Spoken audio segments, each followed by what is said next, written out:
শীতকাল পড়তে না পড়তেই আমাদের ইনভিটেশন পাওয়া শুরু। তবে আজ কোনো বিয়ে বাড়ি যাচ্ছি না, আজ যাচ্ছি দুটো টুইন্স বেবির অন্নপ্রাশনে। নমস্কার, আমি দেবলীনা। আমার চ্যানেল সিম্পল লিনাতে তোমাদের আরও একবার স্বাগত জানিয়ে আজকের ব্লগটা শুরু করতে চলেছি।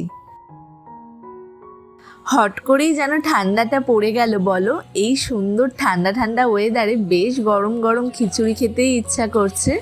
ব্রেকফাস্টে আজ আর তেমন কিছুই হবে না, আর যা শীতকালের সবজি মটরশুঁটি গাজর ফুলকপি সব কিছুই এসেছে, তাই সবটা দিয়ে খিচুড়িই বানিয়ে নেওয়া হচ্ছে সবার জন্য। একরকম আলুর তরকারি করা হয়েছে, আর এইদিকে হবে এখন বেগুন ভাজা। আর আজ তো আমাদের গোটা বাড়ি শুদ্ধই নেমন্তন্ন আছে, কিন্তু সবাই মিলে যেতে পারবো না, অনেকটাই দূর, ওই 17-18 কিলোমিটার মতো। তো আমি, মা, বাবা আর বুনু, আর ওই দিক থেকে পিসি যাবে। খিচুড়িটা হতে না হতে এত সুন্দর স্মেল বেরিয়েছে চারিদিকে, আর দেখো এত সুন্দর কালারটা এসেছে। তো চলো ঝটপট খেয়ে নিই, আবার রেডি হতে হবে। আমরা সকালের দিক করেই বেরোবো, কারণ দুপুরে অনুষ্ঠান। খাওয়া দাওয়ার আগেই স্নান করে নিয়েছিলাম, খেয়ে উঠেই ড্রেসটা পরে নিয়েছি। এবার বসেছি সাজুগুজু করতে, বুনুকে সাজিয়ে দিচ্ছি। আমার মেকআপ প্রায় কমপ্লিট, ওইদিকে মাও রেডি হচ্ছে। বুনুর যেহেতু সকালে পড়া ছিল, তাই একটু বেরোতে লেটই হয়ে গেল, আর একটু আগে বেরোতে পারলে ভালো হতো। আর আজ আবারও আমি আর বুনু অল্টারনেট করে ড্রেস পরে নিয়েছি। আমার ড্রেসটা পরেছে বুনু, আর বুনুর ড্রেসটা পরেছি আমি। আর দেখো বুনুকে হাত দিয়েই শ্যাডোটা লাগিয়ে দিতে হচ্ছে, কারণ এতটাই দেরি হয়ে গেছে, এখন তুলি খোঁজার আর সময় নেই হাতে। ওইদিকে না হলে পিসি এসে ওয়েট করবে, গাড়ি করেই যাব, পিসা ড্রাইভ করতে পারে, তো পিসারা এসে রাস্তার উপরে ওয়েট করবে। দেখো এতদিন ধরে সাজাচ্ছি, তাও আমার উপর ভরসা নেই। ও বারবার ক্যামেরার সামনে গিয়ে দেখছে আইলাইনার পরানোটা ঠিকঠাক হয়েছে কিনা। এই দেখো মাও এইদিকে রেডি, মারও সাজগোজ কমপ্লিট। বেরানোর আগে একটু লাস্ট টাচ আপ দিয়ে নিচ্ছি। তো চলো এবার বেরোই। আমরা আজ যাচ্ছি কাঁদিতে, আমাদের বহরমপুর থেকে ওই 17-18 কিলোমিটার ডিস্টেন্স। লাস্ট কাঁদিতে গেছিলাম এই দাদাটার বিয়েতেই, এখন দাদাটার বাচ্চাদের অন্নপ্রাশনে যাচ্ছি আবার। পিসিদের বাড়ি থেকে আমাদের বাড়িটা যেহেতু উল্টো দিকে, তাই আমরাই যেই রাস্তা দিয়ে কাঁদি যেতে হবে সেখানে গিয়ে ওয়েট করছিলাম। এবার পিসিরাও চলে এসেছে। বাবা সামনে বসবে, আমি বুনু মা আর পিসি 4 জন পেছনে বসবো। জানি না 4 জন পেছনে আঁটবে কি না, কিন্তু যেহেতু বেশিক্ষণের রাস্তা না, ওই কষ্টে শিষ্টে পৌঁছে যাব ঠিক। এই দেখো আমরা বসে গেছি। দেখো মাকে মনে হচ্ছে আমরা সবাই মিলে কোলে নিয়েছি, কিন্তু না, মা কিন্তু কোলে বসেনি, মা একটু আগিয়ে বসেছে।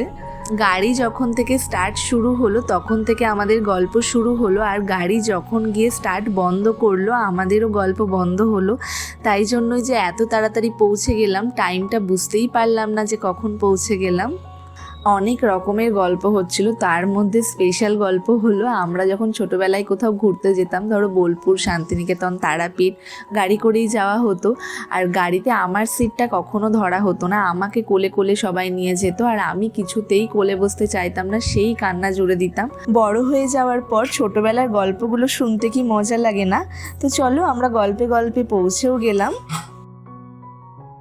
আমরা এখন যেই সময় ঢুকছি সবাই বোধহয় খেয়ে দিয়ে চলেই গেছে। দেখো অনুষ্ঠান বাড়ি প্রায় ফাঁকা ফাঁকাই। তো চলো তাড়াতাড়ি আগে ওপরে যাই, আমি তো ওদের দুজনকে দেখার জন্য ভীষণ এক্সাইটেড। আমার টুইন্স বেবি দেখতে ভীষণ ভালো লাগে। আর সব থেকে বড় ব্যাপার হলো টুইন্স বেবির মধ্যে একটা বেবি গার্ল আর একটা হচ্ছে বেবি বয়। এই যে আমাদের আজকের প্রিন্সেস আর প্রিন্স একটু আগেই ঘুমিয়ে পড়েছে। দেখো ক্যামেরার দিকে কি সুন্দর ড্যাব ড্যাব করে তাকিয়ে আছে। এই যে এখানে যাকে দেখছো সেটা হলো আমার পিসি, তবে কেমন সম্পর্কের পিসি আমি ঠিক বুঝিয়ে বলতে পারবো না, কিন্তু পিসিদের সাথে আমাদের খুবই ভালো সম্পর্ক, যাতায়াত। যাই হোক, পিসির ছেলে মানে দাদার টুইন্স বেবি হয়েছে, তো সেই অনুষ্ঠানেই আমরা আজ এসেছি। আজ যে ক্যাটারারের খাওয়া দাওয়া, দাদার বিয়েতেও এই ক্যাটারারকেই বলা হয়েছিল। তো এনাদের এই ব্যবস্থাটা খুব ভালো লাগে, কাঁসার থালায় ওনারা খাবার পরিবেশন করেন। আর খাবারের কোয়ালিটি আর টেস্ট নিয়ে কোনো কথা হবে না, আমাদের এখানে খুবই নামকরা একটা ক্যাটারার এটা, গীতাঞ্জলি ক্যাটারার। তোমরা হয়তো ফার্স্টেই দেখে নিয়েছো মেনুতে কি কি ছিল। আমি কোনো খাবারের ক্লিপ নিতে একদমই ভুলে গেছি, খাওয়া দাওয়ায় এতটাই ব্যস্ত ছিলাম। মানে বুঝতেই পারছো রান্না বান্না কতটা ভালো হয়েছিল। ভেটকি ফিশ ফ্রাই থেকে শুরু করে কাতলা মাছের কালিয়া, মটন কষা সব কিছুই ছিল। খেতেই থাকে সারাক্ষণ। এই আইসক্রিমটাও বলছে ওই খেয়ে দেবে। আমরা এসেই শুনলাম ছেলেটা এখনই ঘুমিয়েছে। আমরা তো ভাবলাম আর দেখতেই পাবো না, কিন্তু না, খেয়ে দিয়ে এসে দেখছি আমাদের প্রিন্সের ঘুম ভেঙে গেছে। এই দেখো আমরা কোলে নিয়েছি, এরা দুজনই খুবই ভালো, সবার কোলে যাচ্ছে, কারুর কোলে গিয়ে বা অচেনা কারুর কোলে গিয়েই কাঁদছে না। এবার চলো আমরা সবাই মিলে একটা ছবি তুলি। কিন্তু একটা জিনিস খেয়াল করো, এদের দুজনের মুখের মিল কিন্তু তেমন একটা নেই। অনেকেরই থাকে এরকম মুখের মিল, একদম হুবহু এক দেখতে হয়, আবার অনেকেরই মুখের মিল থাকে না, বোঝাই যায় না যে তারা যমজ। এবার আমরা বাড়ি চলে যাব। এখন এসেছি পিসার সাথে একটু দেখা করতে। আসলে পিসার শরীরটা ভীষণ খারাপ, ওনার চলাফেরা করতে খুব সমস্যা হয়, সেটা নার্ভের জন্যই বোধ হয়। না হলে আমাদের বাড়িতে আগে প্রচুর আসতো, আমরাও গেছি কয়েকবার, বললাম না খুবই ভালো সম্পর্ক, কিন্তু এখন কোথাওই যেতে পারে না, হয়তো বছরে একবার আসে আমাদের বাড়িতে এখন। আসলে সারাদিন বাড়িতে বসে বসে কতই বা কাটাবে, তাই পিসি একটু এদিক ওদিক নিয়ে যায়, ছেলেদের কাছেও নিয়ে যায়, আমাদের বাড়িতেও নিয়ে আসে।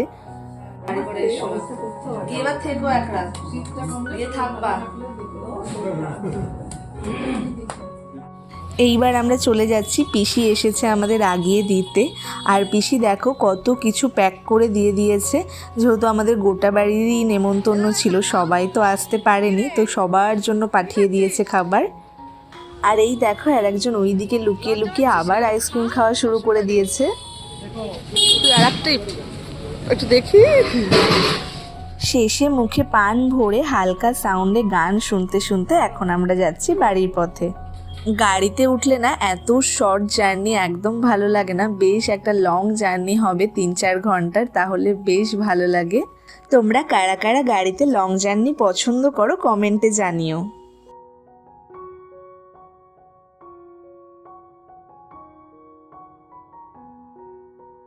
তো আমরা বাড়ি চলে এসেছি, আর বাড়ি এসেই তো আমাদের ঘরে এটা কম্পালসারি, এটা তোমরা আমাদের ঘরে দেখতেই পাবে।